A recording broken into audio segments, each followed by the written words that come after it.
Good morning and welcome to Valley Newsline. This morning we're coming to you from the new location of the Rio Grande Valley Partnership on South Missouri in Weslaco.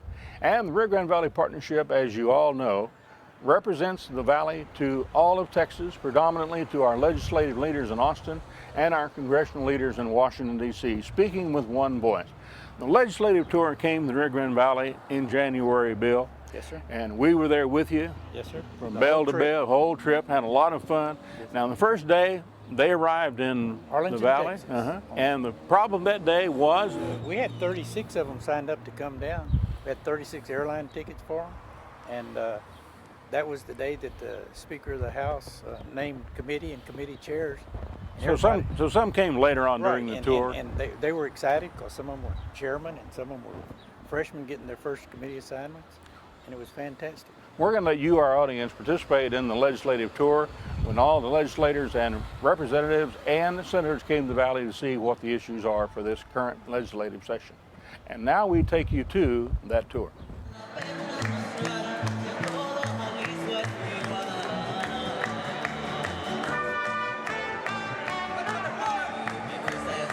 I think that the mariachi band from Arlington South deserves a round of applause, don't you? I want to thank Bill Summers, especially, for putting this together as always. Bill, I can read lips. He says he loves me, and I love you too. I think that this trip gives those that have not come to the Valley an opportunity to really see what we're about. But this is a rookie member from Weslaco, Armando Martinez, and today he was appointed, a very, very rare thing, he was appointed to the House Appropriations Committee. So as I told him after he won, welcome to the NFL. You are going to see one thing. You're going to see a lot of construction on the expressways and a lot of construction throughout the valley, and that shows that we are growing. Time Warner not only do invest in Arlington, but they invest in the total Rio Grande Valley. And for the last 3 trips, they had been the biggest sponsor. And when I say sponsor, that means dinero, money. I'm Vice Chairman of the Border and International Affairs Committee, so this is a special trip for me to gain knowledge so we can take back and share with colleagues. For those in the room, Bill Summer just does a superb job of representing you. He's Today you're seeing the latest of our advancements and improvements here in the Valley, which is our $1 million call center. The city of Hidalgo is going to have a dinner for us at Dodge Arena. You can watch the Harlem Globetrotters. Then after the game, they're going to come in and talk to us, and you'll get to sign autographs or get you to sign your autograph or something. When it comes to politics, we have a community that is united. And for a community of 8,000 in the poorest county in the state to pull off something like this, it takes everybody working, everybody pulling in the same direction, and that's the secret. Thanks. This is going to be the Friday of the Valley Legislative Tour. All of us have been excited about the fact that you have helped us have a terrific relationship with Mexico. The fact that you've been so successful in getting the Highway Commission to pay attention to South Texas, as we've all wanted that to happen, and now it's happening. And I think after all this construction is completed, we'll continue to need to advance this part of our state because it's so helpful to the rest of the country, let alone our good state. The stuff you see on the windshield is called rain. We have not seen much of that in the last 7 years, but it is starting to get a little bit more rain now. Welcome you, and now we're going to be here at the museum, and the Historic Grounds Museum is the former railroad depot. Looking at it as a safety issue, removing the rail outside the cities of both Brownsville and Matamoros. It'll eliminate those rail crossings. It eliminates the need for overpasses. And while I'm touching overpasses, the federal government sent a lot of money down to the state of Texas a couple years ago for safety for railroads. And the state of Texas, through TxDOT, has determined that money goes to railroad overpasses. In Brownsville, TxDOT has already allocated $13.5 million to build 3 overpasses over railroads. What we're doing is relocating the rail outside the city, which eliminates the need for those overpasses. TxDOT, we've been asking and would like to see them be able to reallocate those funds. We'll eliminate over 100 crossings by doing this. It's going to create a new transportation corridor here in Brownsville, the corridor that we call the West Loop. This rail relocation will cut 2.5 hours off of the transportation from here to Monterey, and it also will relieve some of the other burdens in Laredo. Cars stack up there for 2 or 3 days, 4 days sometimes. And this is going to be the Friday of the Valley Legislative Tour. And on that day, we started out going where, Bill? Well, we went to the University of Texas, Brownsville, and Southmost College, their iTech building. Wasn't that exciting? Oh, it was, and the legislature thought it was fantastic. Again, welcome to the International Technology, Education, and Commerce Campus. And that, we use the acronym ITEC. And the basic idea is this. Work with your area community college to buy a large facility or facilities in an economically blighted area. At the same time, we identified spaces within this facility as part of the business plan that would be targeted as locations that the Economic Development Council would be able to use to recruit companies into the facility and to create jobs. We're going to foster new enterprises, commercialize intellectual property, and provide real-world experience for our students. I hope that you leave here today with the feeling and a good grasp of what the concept is and what it could potentially be once the facility is completely renovated. We want to have all the services that you require for international business. We will join the World Trade Center Association as we get more of the critical mass here to do that. And we train all the Brownsville police officers new to the force. We've also got 2 nursing skills labs in here, and then we even have a high-tech shooting range that is computer-driven off of a laptop. Would it be all right with you all if we passed a law that required every senior citizen to come back to college? We want to help pay for this facility. A company called Consulting Point. We brought them into the incubator. They've already moved into the flexible training space, and you can see the product that they've got, which is the electric bicycle. A version for the street, for the consumer, which runs 20 miles an hour, and a military version that runs about 38 miles an hour. What it took was to create the environment for a company to flourish in. I think they have a winner here. You know, when a 55-year-old can get on a bicycle after many, many years of not having experimented with one, you can pedal this piece of equipment about 15 miles out and then just cruise back using the motor. The city of Fort Worth has multiple bicycle units on patrol downtown Fort Worth. And I see this as a great crime prevention tool. In this space, right here, the Mexican consulate. Back here, this used to be the Dillard store, and it's our hope to turn that into the exhibition and convention center and meeting hall. And then immediately behind us is this wonderful addition to the space, which is the Consulado de Mexico. Thank you for visiting Brownsville. We tend to think this is a region. We pull together our efforts, and this is precisely one of the reasons that we decided to move the Consulate of Mexico to this ITEC. I've been talking to President Garcia about transforming this whole building also in a binational educational center. Council, that anything that he would like to see realized in his vision, our new colleague is a very powerful colleague. Armando could make that happen. Additional future efforts from the consulate. We're looking to recruit Mexican companies. This is the International Innovation Center. We wanted to create an environment where entrepreneurs would be proud to operate off. Currently there's 13 companies within the incubator. Right now this represents the potential of 301 jobs in a one-year period of time. And of course you saw one of our graduates, or starting to graduate, was Consulting Point, the bicycle group. And we also have a hospital that we're starting up. We have 3 publishers. We have 2 technical companies. Skills Development Fund is a very vital economic development tool that we use to assist companies to get their people trained to keep the economic engine running. Everybody around the state and the nation has a nursing shortage. If we had additional resources, we could double the number of nurses that graduate from UTB-TSC in 5 years. But we don't have the funds to. UTB-TSC wants the legislature to realize the important role that the university and the community college play in the future and in economic development of the region as a partner. And our iTech project, what most people know as Amigoland Mall, where a person will be able to do all their business and for import, export, economic development, small business administration, everything right there, one-stop shopping.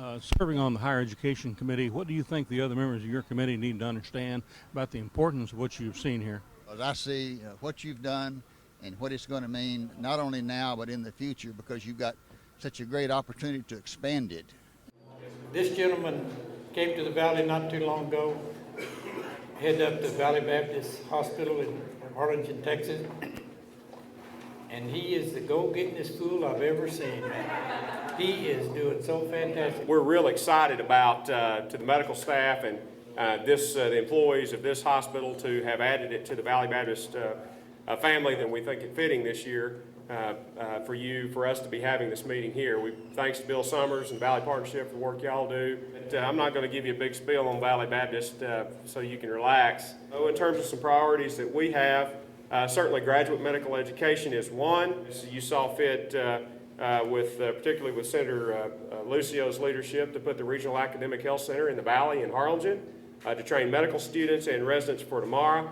We want to continue to make sure that those programs are funded. So we know that these residents will tend to stay. We are very committed for the long term to help create a medical infrastructure and a healthcare infrastructure to support the vast growth that we are in fact experiencing. The governor's going to select a site for a seawater desal plant. And because of the tour, Senator Madlin's come out in favor of it. That's exactly right. That's exactly right.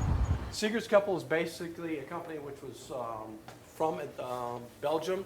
The company roughly is about 20,000, actually slightly over 20,000 right now, employees worldwide. Sales are in excess of about $4 billion. But we're here to talk about basically the new desal plant for South Texas and the conversion of salt water into drinking water. Basically, we're taking both brackish water and actually municipal wastewater, doing multiple levels of filtration, going through reverse osmosis, and coming out as processed water and drinking water. The facility itself is about a $31 million facility, utilizing well fields that are about 10 to 12 miles away from. Right now, the cost of treating water comes out to about $1.60 per thousand. If you expand it or double it in size, that cost is expected to come down to about $1.10 per thousand. We had a great supply of brackish groundwater residing right here in this region. And what we have today is a $30 million facility that will produce 7.5 million gallons a day of top quality water. And it affords us the opportunity now to move away from our traditional source and yet continue to have those resources available to not only other communities in the valley, but northern Mexico as well. We're sitting well right now. I just hope that the leadership continues to look at us favorably. As you look at this particular project, I think the need factor is there. It's the fastest growing area in the state of Texas. I think it's a natural. I think as you put the three and you line them up and you have the pros and the cons, I think this project will come out ahead. I want to thank International Bank of Commerce for hosting us here tonight. They want us to have a good time and take back a taste of Brownsville, a taste of the Valley. Fred Rustenberg and those that are with International Bank of Commerce, thank you very much. And especially, and I think you all will agree, our host with the most, Bill Summers from the partnership. Bill, thank you very much for everything. Bill, on the 29th, that was the third day of the legislative tour when they came to the Rio Grande Valley, and started out by going, first of all, to the airport in Brownsville, and they had a lot of fun. Right, seeing those old airplanes, and in fact, one of the legislators, Chuck Hobson, went up in a biplane. He was so excited. The Tamaulipas governor coming over to Brownsville capping off that day's activities. Pan American Airways started here in Brownsville. The first jet engine was tested on the bottom of a bomber that was taking off from here. The corporation that is designing and going to build the Airbus is looking for an additional home to be, if you will. That we can satisfy the requirements so that that Airbus can be built here at this airport, designed and built. Amelia Earhart earned her private pilot's license right here. We do have a beautiful museum, and it's non-funded. All the work that has been done there has been done by volunteer work and by people bringing artifacts and material like that they loan to our museums. We're trying to get new people interested in this thing, so anything that you guys could do to help us out down here, we sure would appreciate it. Has he got a will?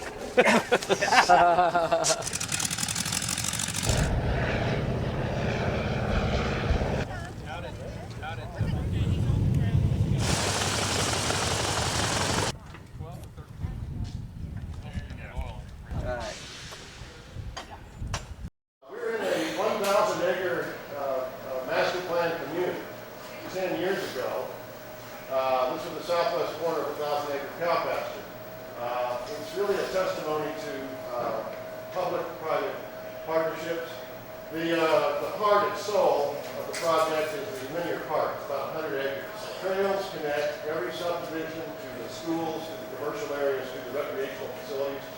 And once you leave your subdivision and get onto the trail system, you or your children will never have to cross the street. There were no sockets. The sockets that you'll see as you drive over Texas bridges are all man-made. Let me just plug you guys not to kill the Parks and Recreation Parks Fund. Brownsville has garnered $3 or $4 million over the last decade, $550,000 which went into this master plan community. This corner is the commercial hub. Today the traffic count averages 105,000 cars. We build high quality housing whether you're poor or rich.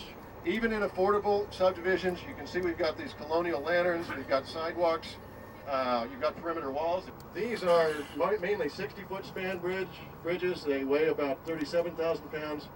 Just in terms of the park construction going on right now, total $2.4 million. The area lights, and this is over 4.2 miles of trails. Area lights was about $170,000. Trails, about $1 million. Bridges, about $300,000. We see one of the private entrances to the public park. Every subdivision has those little telltale gates.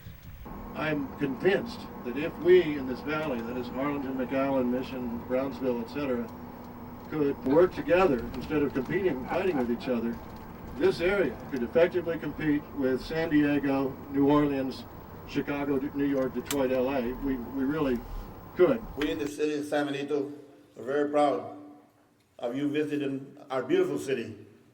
This school here that you're in now, Berta Cavazza Middle School, grades 6 through 8, houses approximately 1,000 kids. I'd like to talk a little bit about school finance to you. I know you've heard a lot about it.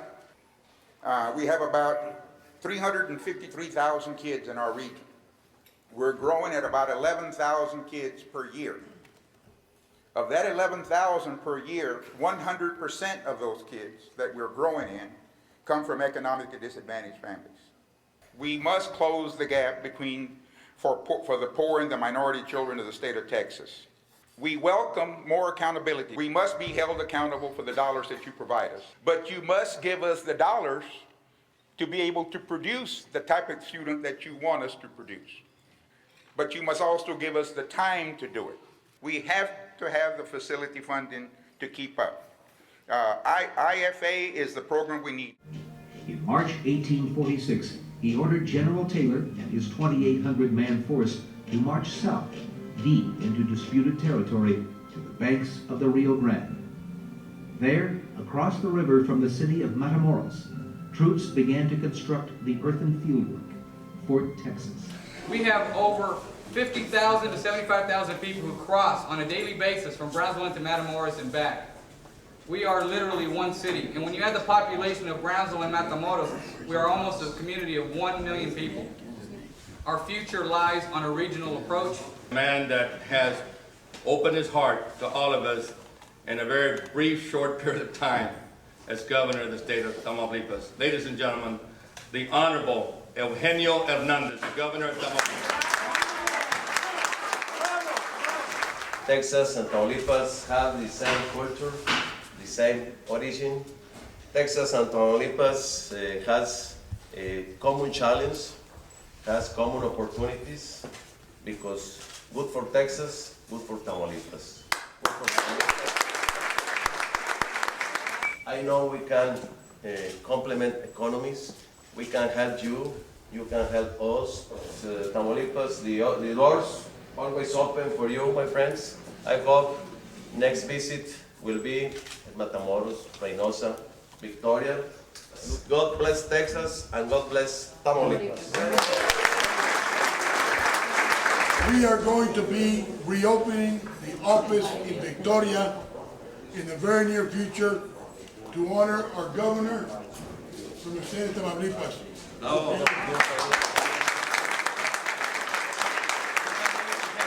The last day of the tour, January 30th, a Sunday, fun day. One day we brought them to Weslaco to get some of that good old South Texas Rio Grande Valley fruit at Joe Heron, Mr. and Mrs. Joe Heron's house in Weslaco, Texas, and it was delightful. A beautiful day. Awesome. They had a real good time, Bill. They sure did, and we want to thank the sponsors and our members who put in the money to help bring them to the valley. And 36 senators, representatives signed up. Right.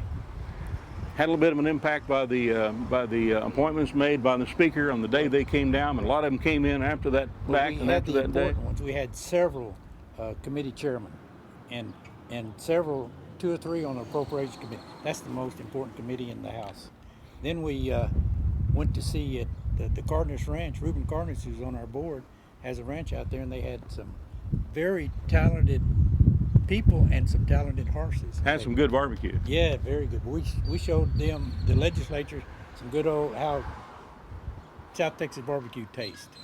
Then on to the down to the airport in Harlingen. Right. Trip back to Austin. I assume all of them are going back to Austin. Some drove back that day. I would tell the legislators that did not come that they missed a real learning and fun experience. You know, this is my 3rd trip down. I'm a very tactile learner, and when I'm down, I can see things and touch things. It means a whole lot more to me.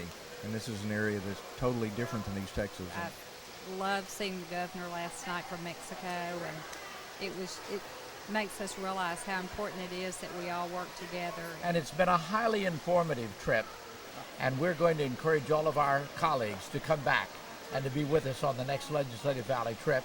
And we're looking forward to going with Bill Summers and others to Mexico to visit our good friends there. We were greatly honored that the governor of Tamaulipas came to visit with us this time. We're taking back with us a depth of knowledge and understanding that we did not possess when we first came down those escalators.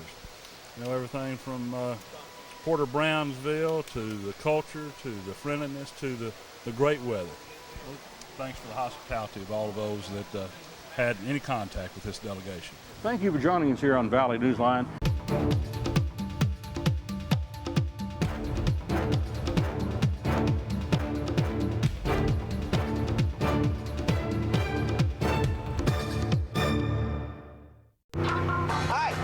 Here.